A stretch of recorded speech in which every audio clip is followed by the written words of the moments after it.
Good morning student and welcome back in our next video. So as you know that in our previous video we were doing our poem Let Me Not to the Marriage of True Minds. Now here again we are doing the same poem, but today we are doing the conclusion part of the poem. Here in this poem we will do last two stanza with that the couplet. इस poem के अंदर हम last दो stanza करेंगे, उन last दो stanza के साथ में हम जो कपलेट है हमारा यानी कि अंतिम दो लाइनें, उन अंतिम दो लाइनों को भी हम यहाँ पर करेंगे। ठीक है, तो इससे पहले हमने दो लाइनों में हमने क्या पढ़ा, इससे पहले की दो लाइनें क्या स्टेंजाज, इससे पहले के दो स्टेंजा में हमने पढ़ा कि सबसे पहले कवि सच्चे प्रेम के बारे में बताता है कि कभी सच्चा प्रेम जो है वो उसमें बदलाव नहीं आता, चाहे सामाजिक रूप से, आर्थिक रूप से या किसी भी तरह से हमारे जीवन में परिवर्तन आ सकता है, परंतु हमारे प्रेम में कभी परिवर्तन नहीं आता।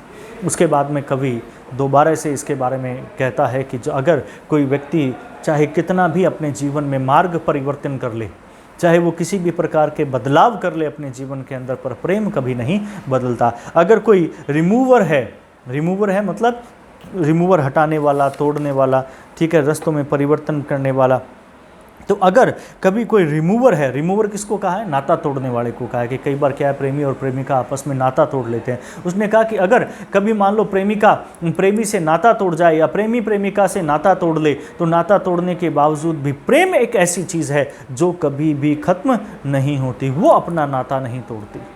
उसके बाद में कवि यहाँ पर इस पोएम के अंदर दो चीज़ों से तुलना करता है, मेटाफर का यूज़ कर रहा है यहाँ पर कवि, और वो कहता है सबसे पहले वो तुलना कर रहा है प्रेम की लाइट हाउस के साथ में कि लाइट हाउस एक चट्टान के ऊपर मजबूती के साथ में खड़ा रहता है, परंतु वो कभी भी हिलता नहीं है, वो तूफ़ानों का सामना करता है। तूफ़ान से मतलब यहाँ पे जिस प्रकार से यहाँ पर लाइट हाउस का बताने का उसका उद्देश्य है कि जैसे एक प्रेम अपने जीवन में बहुत सारी कठिनाइयों का सामना करता है, परंतु लाइट हाउस के समान वो स्थिर खड़ा रहता है। प्रेम कभी परिवर्तित नहीं होता जिस प्रकार से लाइट हाउस परिवर्तित नहीं होता। उसके बाद में यहाँ पर कवि वापस से तुलना कर रहा है, the poet is again comparing love with to whom the poet is comparing love with star, ध्रुव तारा। ठीक है, तो कवि जो है उसको अब फिर उसके बाद में ध्रुव तारे के साथ में उसकी तुलना कर रहा है। ध्रुव तारे के लिए वो क्या कहता है, कवि ध्रुव तारे के लिए कहता है कि जिस प्रकार से ध्रुव तारा उत्तर दिशा में चमकता रहता है, एक जगह पर रहता है, हालांकि उसे उसकी कीमत का पता नहीं है, परंतु उसको देख करके वो समुद्र में जाने वाले जहाज़ों को अपना रास्ता दिखाता है, कितना इंपॉर्टेंट है वो उन जहाज़ों के लिए। तो प्रेम भी ऐसा ही है, प्रेम के लिए संसार इस समुद्र के समान है जहाँ पर कोई दिशाएं नहीं है प्रेम के लिए, परंतु प्रेम क्या है, उस सच्चे ध्रुव तारे के समान है जो बस केवल लोगों को पथ प्रदर्शित करवाता है, एक सही दिशा की ओर आगे बढ़ाता रहता है, परंतु उसकी कीमत का किसी को कोई पता नहीं है। हालांकि हम तारे की ऊंचाई का ज्ञात कर सकते हैं, परंतु प्रेम की गहराई और ऊंचाई का कोई पता नहीं लगा सकता। प्रेम अथाह है, अनंत है, प्रेम में किसी भी प्रकार की गहराई नहीं है। तो इसी को आगे कंटिन्यू करते हुए पोएट क्या कहते हैं वो देख लीजिए। Whose words, loves not time's fool, though rosy lips and cheeks, within his bending sickles compass come, love alters not with his brief hours and weeks, but bears it out even to the edge of doom। अब यहाँ पर क्या कवि जो है वो तुलना कर रहा है एक बार फिर, वो अब एक मनुष्य की सुंदरता, एक स्त्री की सुंदरता के साथ में प्रेम की तुलना करता है। कहता है कि स्त्री की सुंदरता समय के साथ में खत्म हो जाएगी, परंतु प्रेम कभी समय के साथ में खत्म नहीं होता। लव्स नॉट टाइम्स फूल, तो लव को जो समय है वो मूर्ख नहीं बना सकता, क्योंकि समय एक इंसान को मूर्ख बना सकता है कि आज मैं जवान हूँ, मैं बहुत सुंदर हूँ, धीरे धीरे जैसी उम्र बढ़ती जाएगी वो उसका सुंदरता है वो खत्म होती जाएगी। परंतु क्या समय के बढ़ने के साथ साथ प्रेम खत्म हो जाएगा? नहीं, प्रेम खत्म नहीं होगा। उसी चीज़ को कवि ने यहाँ पे कहा है। कहता है लव्स नॉट टाइम्स फूल, कि प्रेम को समय कभी मूर्ख नहीं बना सकता।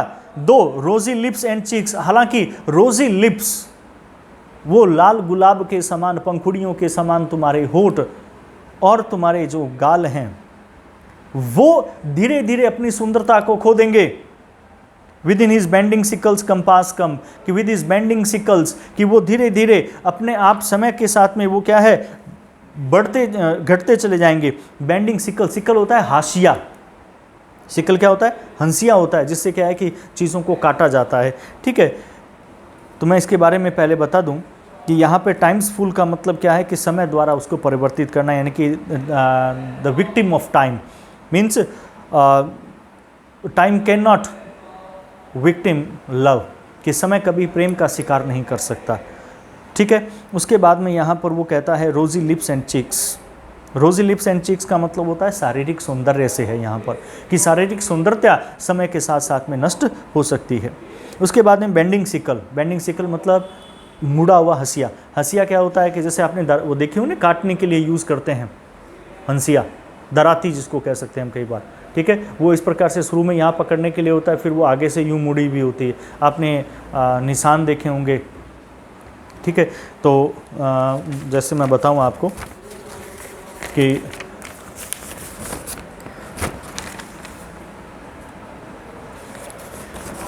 इस प्रकार से होता है यहाँ और फिर यूँ।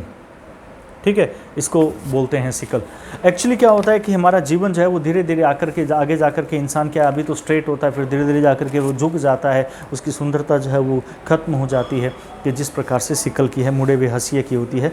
कंपास कम, कंपास कम मतलब जिस प्रकार से समय आता है। Time can not destroy love, okay, though it destroys youth and beauty, इसका मतलब ये है। ठीक है, तो यहाँ पर हम इसके बाद में कवि क्या कहता है, love एल्टर्स not with his brief hours and weeks, कि जो प्रेम है उसमें परिवर्तन, एल्टर, एल्टर का मतलब परिवर्तित करना। ठीक है, कि जो प्रेम है उसमें कभी भी परिवर्तन नहीं आ सकता है। किसके साथ में, विद हिज ब्रीफ आवर्स, कुछ ही घंटों के अंदर, एंड वीक्स या कुछ सप्ताहों में। आप ये नहीं कह सकते कि भी कुछ हफ्ते या कुछ सप्ताह में तुम्हारा प्रेम खत्म हो गया। प्रेम में कभी परिवर्तन नहीं आ सकता।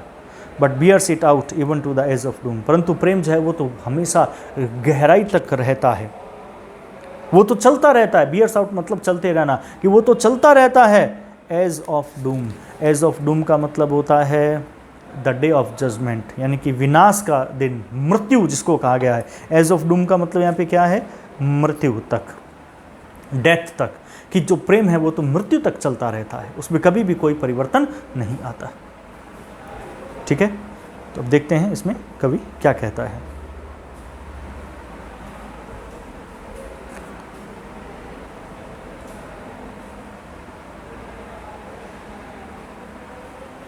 वेट मिनट, 2 3 4 5 6 7 8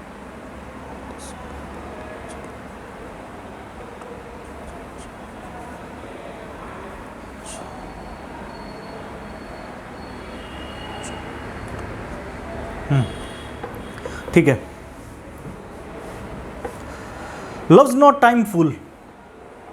यहां पर कवि क्या कह रहा है कि Shakespeare is saying that says that the greatest thief of youth and beauty has no effect on true love, यानी कि शेक्सपियर यहाँ इस कविता के अंदर वापस से वो सच्चे प्यार की वास्तविक परिभाषा जो है वो दे रहा है, और उसके प्रकृति के बारे में उसका जो पूरा ज्ञान है, उस प्रकृति के पूरे ज्ञान को यहाँ पर बताया जाता है। कवि के अनुसार सच्चा प्रेम क्या है, अपरिवर्तितशील है, स्थायी है, अमर होता है।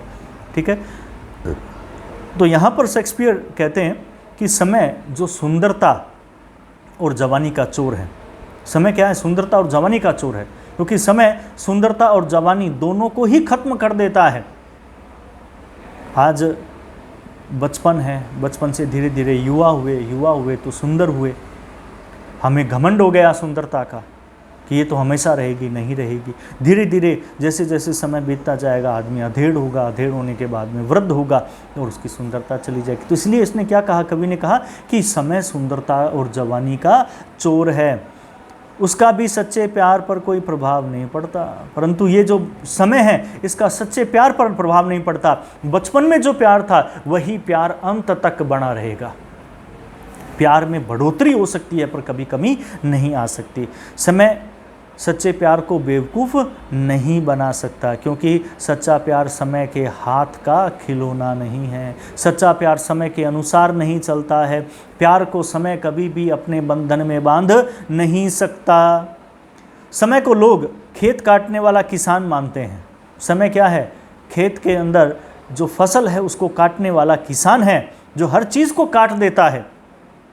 समय क्या करता है? जिस तरह से किसान अपने खेतों के अंदर जो भी फसल उगाता है उस सारी फसल को वो काट देता है, समय भी क्या आता है? हमारे जीवन में हर चीज़ को हटा देता है, हर चीज़ को नष्ट कर देता है। परंतु हर एक वस्तु को वो बर्बाद तो कर देता है, परंतु सच्चा प्यार समय की पकड़ में नहीं आता। वो एक हंसिए के समान है कि किसान उस हंसिए से सारी चीज़ों को काट देता है, पर हंसिए को कभी नष्ट नहीं कर सकता। उसी प्रकार से प्यार कभी नष्ट नहीं होता, परंतु सच्चा प्यार समय की पकड़ में नहीं आता है। दूसरे शब्दों में हम कहें तो सच्चे प्यार को समय बेवकूफ़ नहीं बना सकता, क्योंकि सच्चा प्यार समय की पहुंच से बाहर है। समय का विनाशकारी प्रभाव सच्चे प्रेम पर नहीं पड़ता, क्योंकि सच्चा प्रेम अमर है। सच्चा प्रेम चलता रहता है, चाहे समय कितना ही दबाव डाले और प्रलय के दिन आ जाए, तब तक सच्चा प्यार हमेशा बना रहता है। प्यार में कभी कोई अंतर नहीं आता। डूम्सडे मतलब अंत तक, मृत्यु तक प्रेम सदैव बना रहेगा। समय खत्म हो जाएगा, जवानी खत्म हो जाएगी, शरीर खत्म हो जाएगा। इसने यहाँ पर उसने कहा ना कि लिप्स एंड चीक्स, गाल और होठ, मतलब हमारा शरीर, शारीरिक सुंदरता, क्योंकि इन्हीं चीज़ों से शारीरिक सुंदरता देखी जाती है। शारीरिक सुंदरता खत्म हो जाएगी, पर प्रेम अंत तक, मृत्यु तक खत्म नहीं होगा। इसी चीज़ को यहाँ पर कवि डिस्क्राइब कर रहा है। कहता है कि चाहे कितना भी दबाव, समय कितना भी दबाव डाल दे, पर प्रेम में कभी परिवर्तन नहीं होगा। पर प्रलय के दिन तक प्रेम वैसा का वैसा ही बना रहेगा जैसा आरंभ में था। समय सभी चोट झेलते हुए अटल बना रहता है। इसका अर्थ है कि प्यार हमेशा क्या है? सच्चा है, उसमें कभी कोई परिवर्तन नहीं आ सकता। लास्ट 2 लाइनें कर रहे हैं, क्या है उसमें? It is if this be error and upon me proved. अब यहाँ पर कवि कहता है कि इफ दिस बी एरर, कि एरर मतलब गलती, अगर ये गलती है, upon me proved, upon me proved मतलब if I am proved mistaken in my view of true love, अर्थात यदि सच्चे प्रेम के विषय में मेरे विचार गलत सिद्ध हो जाएं, तो आप मुझे कुछ भी कह सकते हैं। आई नेवर राइट, मैं कभी नहीं लिखूंगा। अगर ये हो जाए कि मेरे विचार प्रेम के संबंध में गलत सिद्ध हो जाए, आई नेवर राइट, मैं कभी नहीं लिखूंगा। नो मैन एवर लव, और इसके बाद में कभी कोई आदमी कभी किसी को प्रेम नहीं करेगा अगर वास्तव में मेरी बात गलत है तो।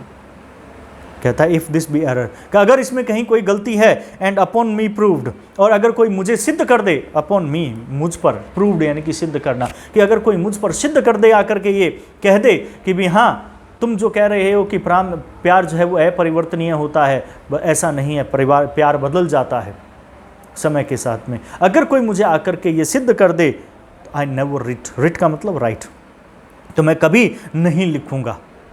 आई नेवर रिट, मैं कभी नहीं लिखूंगा, मैं अपने लेखन को छोड़ दूंगा, मैं एक सच्चा लेखक नहीं कहलाऊंगा। नो मैन एवर लव, और उसके बाद में कभी कोई व्यक्ति किसी से प्रेम नहीं करेगा। कवि क्या कहता है इन 2 पंक्तियों में, वापस से समझ लेते हैं। तो ये कंक्लूजन पार्ट है, लास्ट 2 लाइनों को कपलेट कहा जाता है, ठीक है। तो इस कपलेट में क्या कहता है कि शेक्सपियर अपने आलोचकों को चुनौती देता है। वो अपने जो भी क्रिटिसाइज करने वाले हैं, this is a challenge by Shakespeare to the critics to prove that his judgement और statement about true love is incorrect. वो सिद्ध करके दिखाए, वो आलोचक ये सिद्ध करके दिखाए कि सच्चे प्यार के बारे में उसका जो अनुमान है या निर्णय है वो गलत है। वे कहते हैं कि यदि कोई यह सिद्ध कर दे कि सच्चा प्यार के बारे में उसका निर्णय गलत है, और उसके ही उदाहरण से यह सिद्ध कर दे कि उसका कहा हुआ गलत है, तो समझ लो कि उन्होंने कभी भी कुछ नहीं लिखा। उन्होंने कभी कुछ नहीं लिखा और न ही कभी किसी ने सच्चा प्यार किया है। और यह भी एक ऐसा तरीका है जिसके द्वारा कहने वाला यह सिद्ध करता है कि जो कुछ भी मैंने कहा है वो एकदम से सही है, उसमें किसी भी प्रकार की कोई त्रुटि नहीं है। ठीक है, तो यहाँ पर कवि यही कह रहा है कि अगर कोई मुझे सिद्ध कर दे कि भाई मैं गलत हूँ, कि शेक्सपियर ने जो कुछ भी लिखा है वो अनुभव से परे है, तो मैं लिखना छोड़ दूंगा और उसके बाद में कभी कोई आपस में प्रेमी सच्चा प्यार नहीं करेगा मेरे विचार से। तो ये तो थी हमारी पोएम के कंक्लूजन पार्ट। इसके क्वेश्चन आंसर्स मैं आपको प्रोवाइड करवा दूंगा जैसे ही ये आपकी ख़त्म होगी। तो अगर इसमें कहीं कोई प्रॉब्लम है, if you are facing any problem in it, please ask me, feel free. बिल्कुल बिना किसी हिचक के आप मुझसे पूछिए, मैं आपकी हर प्रॉब्लम को सॉल्व करूँगा। ठीक है, so till then goodbye, thank you.